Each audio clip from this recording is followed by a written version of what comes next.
Penderita Omikron tidak harus isoman di rumah sakit. Bila gejalanya ringan, maka dapat isoman di rumah atau tempat-tempat yang telah disiapkan pemerintah, seperti hotel misalnya. Persen dari pasangan usia subur di Indonesia menderita Koknea infertilitas. sendiri adalah organ pendengaran yang berfungsi. TKR atau total knee replacement. Semoga bermanfaat. Salam sehat.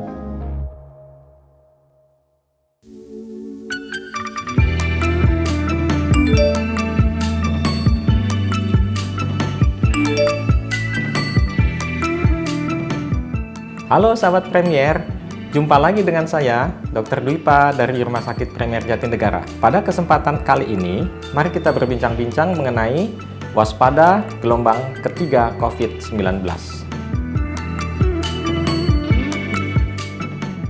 Kasus Omikron di Indonesia itu memang meningkat tajam pada awal Februari 2022 ini dibandingkan dengan pekan lalu, di mana saat ini mencapai 37 ribuan kasus per hari. Bandingkan dengan minggu lalu yang baru mencapai 16.000 kasus per hari. Ini memang karakteristik dari varian Omikron, seperti juga yang terjadi di negara lain sebelumnya, di mana memang varian ini penyebarannya lebih cepat.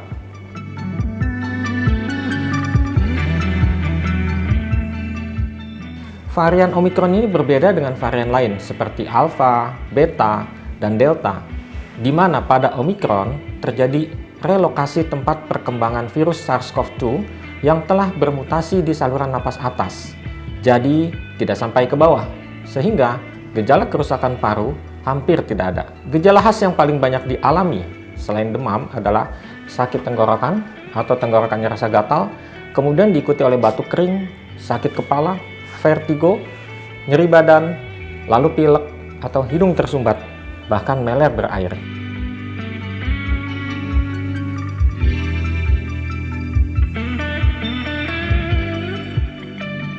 Tentunya berobat ke senter pengobatan terdekat. Bila gejala ringan atau tanpa gejala, maka dapat melakukan isolasi mandiri, isoman. Dan dalam hal ini, pemerintah sudah secara canggih menggunakan teknologi digital untuk menolong rakyatnya dengan berbagai fasilitas telemedicine, di mana obat akan diberikan secara gratis dan diantar ke tempat pasien. Kita harus appreciate akan hal ini. Bila gejala sedang atau berat, ya mau tidak mau harus berobat ke rumah sakit, di mana nantinya akan dinilai apakah perlu dirawat atau masih bisa isoman.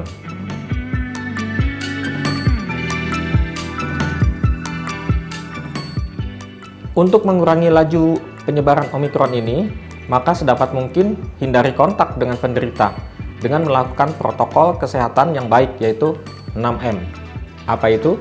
1. Memakai masker. 2. Mencuci tangan dengan sabun dan air mengalir.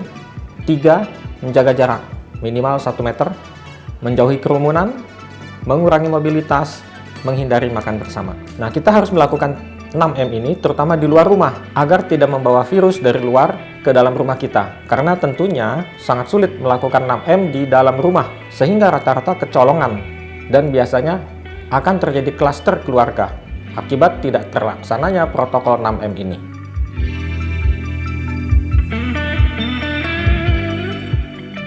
Penderita Omikron tidak harus isoman di rumah sakit. Bila gejalanya ringan, maka dapat isoman di rumah atau tempat-tempat yang telah disiapkan pemerintah, seperti hotel misalnya. Bila tidak memungkinkan isoman di rumah, ini akan mengurangi beban di rumah sakit, sehingga perawatan kasus Omikron dapat difokuskan kepada mereka yang bergejala sedang sampai berat, yang memerlukan penanganan kesehatan yang lebih serius. Iya, vaksin booster diberikan setelah 6 bulan, di mana pada waktu itu antibodi yang terbentuk dari 2 dosis vaksinasi dasar itu sudah mulai turun, sehingga dengan booster diharapkan antibodinya akan meningkat tinggi kembali dan bila sampai terkena juga, maka gejala yang diderita akan ringan saja, bahkan tidak bergejala, sehingga ini akan menyelamatkan jiwa manusia.